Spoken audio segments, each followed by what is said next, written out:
6,500 정도요. 카드 값이랑 이런 게 계속 눈덩이처럼 불어났어요. 캐피탈에서 빌린 게 좀 더 많은 것 같아요. 다 갚으면 30이거든요.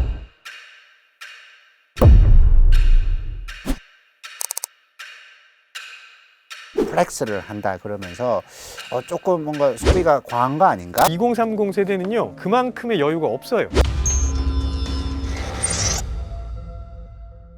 요즘 2030 세대들은 과거에 비해서 그 빚의 크기가 완전히 좀 다르고 어떤 경우에 그 빚을 내는가를 조사를 해봐도 과거하고는 좀 굉장히 다른 경향이 있다라고 합니다. 말 그대로 진짜 생계형 대출인 사람도 있을 거고요. 나는 이거 돈 빌려가지고 투자할 거야. 아니면 최근에 계속 얘기가 나오는 영끌해서 집 산 사람들도 있을 거거든요. 그거 좀 분리해서 봐야 되지 않을까 싶습니다. 교수님 안녕하십니까? 안녕하세요. 네. 자, 이와 관련해서 복면 제보자가 저희에게 고민을 제보해 왔다고 합니다. 제 월급이 250만 원 정도 돼요. 그런데 빚이 지금 7천만 원이 넘었어요. 이자 내는 게 좀 힘들더라고요. 회사 친구가 코인으로 1억 넘게 벌었어요. 그래서 저도 마이너스 통장해서 한 5천만 원 투자했었거든요. 근데 좀 실패를 한 거죠. 대출이자에다가 월세, 운동하는데 20만 원. 가끔 친구 만나서 맛있는 거 먹으면 한 달에 나가는 돈만 200만 원이 넘어요. 요즘 또 주식이 오른다고 하니까 조금 더 대출 받아서 투자를 더 해보고 싶은데 부모님은 돈 좀 쓰지 말고 빚부터 갚으라는데 아직 20대니까 괜찮지 않을까요? 예전에는요, 빚이 있으면 망한다고 생각했잖아요. 저도 부모님한테 그렇게 교육을 받았었거든요. 몇 세대 위로만 가보면 절대로 빚은 있어서는 안 된다. 빚이 있으면 그 사람은 문제가 있는 거야. 2030 세대들이 굉장히 많이 대출을 하는데 약간 연체율도 굉장히 높는 이제 그런 통계가 굉장히 많이 나타나더라고요. 그러니까 1인당 평균 대출액이 가장 많이 늘어난 나이대도 20, 30대 청년층이었습니다. 투자를 위해서 이제 대출을 받았던 분들이 계속 이제 빚이 늘어나는 양상이거든요. 재테크 실패로 빚 탕감을 신청한 MZ세대가 8배 이상 증가를 했다라는 정도로 어떤 경우에 내가 대출을 받아야 되고 어떤 식으로 이것을 관리해야 되는지에 대한 질문이 부재했을 때 이런 끔찍한 사회적 통계로 나오는 것 같더라고요. 리스크를 알면서도 빚을 내고 또 스스로가 위험해지는 이런 이유가 도대체 뭐라고 생각을 하세요? 템포럴 디스카운팅이라고 해요. 그러니까 우리나라 말로 바꾸면 시간 할인 혹은 시점 할인 이렇게 얘기를 하는데요. 제가 간단한 질문을 하나 드려보겠습니다. 작가님이 지금 당장 5만 원을 받을 수 있어요. 1년 기다리면 6만 원을 받을 수 있습니다. 그러면 지금 5만 원을 받으시겠습니까? 아니면 1년 기다려서 6만 원을 받으시겠습니까? 그럼 지금 받아야죠. 1년 후에 우리 세상이 어떻게 될지도 모르는데 지금. 미래가 충분히 예측이 되면 1년 후에 6만 원 받는 게 맞죠. 1년에 20% 이자를 주는 금융권 없거든요. 또 그게 금리로 계산을 하면 그렇죠. 어마어마한 거죠. 어마어마한 네. 거죠. 근데 거의 대부분 6만 원을 선택하지 않습니다. 이게 핵심이에요. 그러니까 지금 이 시점에서의 가치를 더 높게 평가한다는 거죠. 근데 이 시간 할인이라는 현상은 미래가 충분히 예측이 되면 줄어듭니다. 금리가 이렇게 막 널뛰게 하지 않을 거고 뭐 주식이든 부동산이든 이렇게 막 예상하지 못하는 식으로 바뀌지 않을 거고 이런 예측이 있으면 가능한 얘기죠. 근데 그 예측이 잘 안 돼요. 우리나라는 미래를 예상하기가 그만큼 쉽지 않다는 얘기입니다. 너무 역동적으로 바뀌어요. 자신에 대한 애측도도 있는 거죠. 잘못하다가 5만 원 받을 기회도 놓칠 수가 있는데 그 스스로의 삶에 대한 어떤 안정감이 없으면 충분히 그 시간 할인에 대해 더 집착하는. 맞습니다. 그래서 그런 얘기 많이 하잖아요. 부자들은 장기 투자한다. 부자니까 하는 거예요. 그만큼의 돈이 지금 당장 있지 않아도 괜찮아요. 근데 지금 2030 세대는요, 그만큼의 여유가 없어요. 현재의 가치에 대해서 훨씬 더 많이 부여할 수밖에 없게 되니까 빨리 뭔가 해결하려고 하죠. 그런데 모든 거에 다 주인이 있어요. 부동산 특히. 땅도 그렇고요. 저 산도 주인이 있어? 주인이 있대. 아, 그래.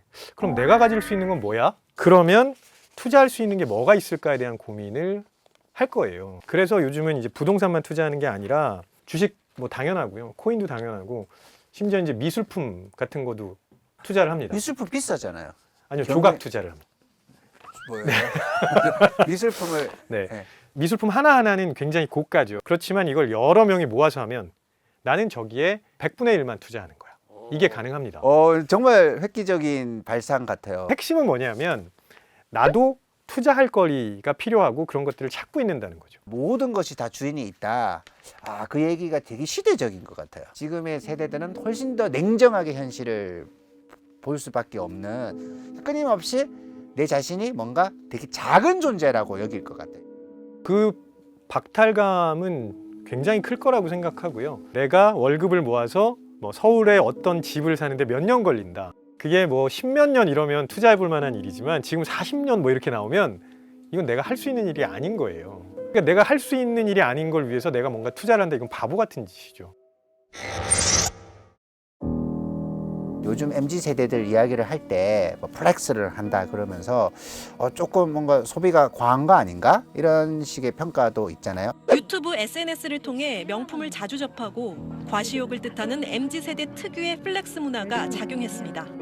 뭔가 현재 행복이 저 정도까지 소비를 해야지 만족할 수 있는 거야. 저건 좀 과한 거 아니야? 비난할 것은 아니지만 한편으로는 어떤 좀 상업주의에 현혹되어서 포모 증후군이라고 해가지고 뭔가 미싱 아웃 되는 것에 대한 두려움, 남의 눈치를 보고 네가 만족을 하는 것이지 않느냐라는 거죠. 그거를 경험해야지만 내가 타인으로부터 인정받으면서 행복하다라는 걸 완성하는 것은 아닐까. 우리나라에서는 꽤 오랜 시간 동안 무언가 열심히 해서 나중에 수십 년 후에 행복감을 얻어야 된다라고 착각해 왔어요.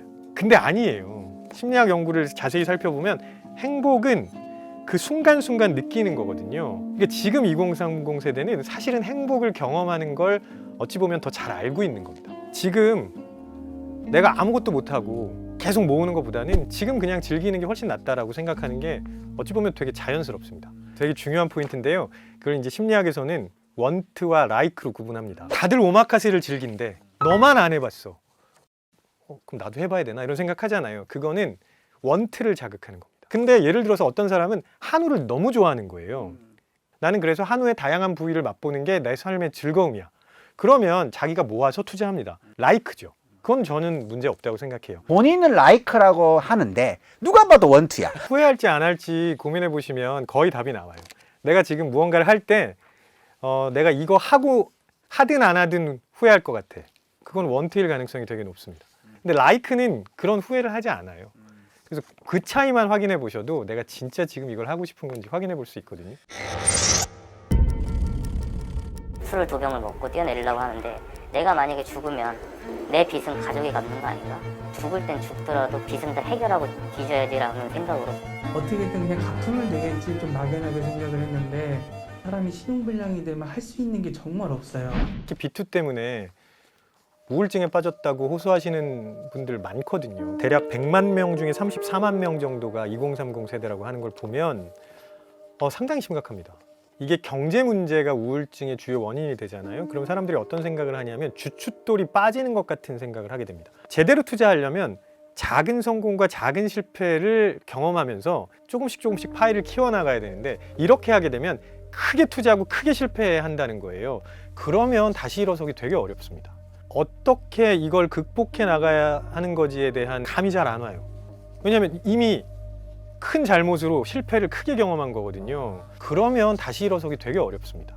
한국 같은 경우는 좀 더 위험한 것에 더 빨리 투자를 하고 빚을 내고 하는 경향이 굉장히 강한데 우리나라에서만 좀 더 유독 이런 현상이 가능하다라고 본다면 언제부턴가 우리나라에서는 모든 거를 자꾸 금전적인 가치로 평가하기 시작했습니다. 제가 되게 당황했던 얘기 중에 하나는 어떤 아이가 말을 잘 안 듣는 거예요. 그래서 엄마가 너 이렇게 엄마 아빠 말 안 듣고 공부 안 하고 그러면 거지 된다 그랬죠. 그랬더니 걔가 뭐라 그러냐면 그래도 우리 집에 한 20-30억 있잖아. 그런 생각을 아이들에게 하게 만든 건 누구냐는 겁니다.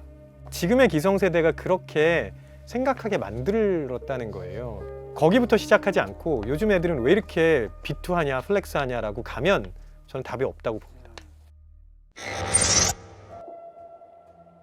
교수님은 사적인 처방 전 제보자님께 어떻게 내려주실 수 있으십니까? 빚 자체가 나쁘다기보다는요, 빚을 왜 내는지 고민해 보셨으면 좋겠습니다. 결국은 성공은요, 한 번에 오는 게 아니고 작은 성공과 실패 경험이 쌓여서 오는 거거든요. 내가 빚을 왜 내고 내가 얼마를 내야 되고 이런 고민 한번 해보셨으면 좋겠습니다.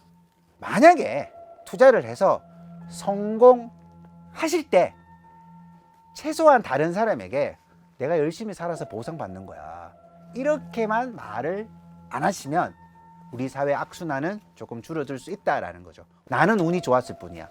하지만 우리 사회가 좀 달라져야 돼. 이런 식의 질문을 해주실 수 있다면 우리 사회는 조금씩 좋아질 것 같습니다.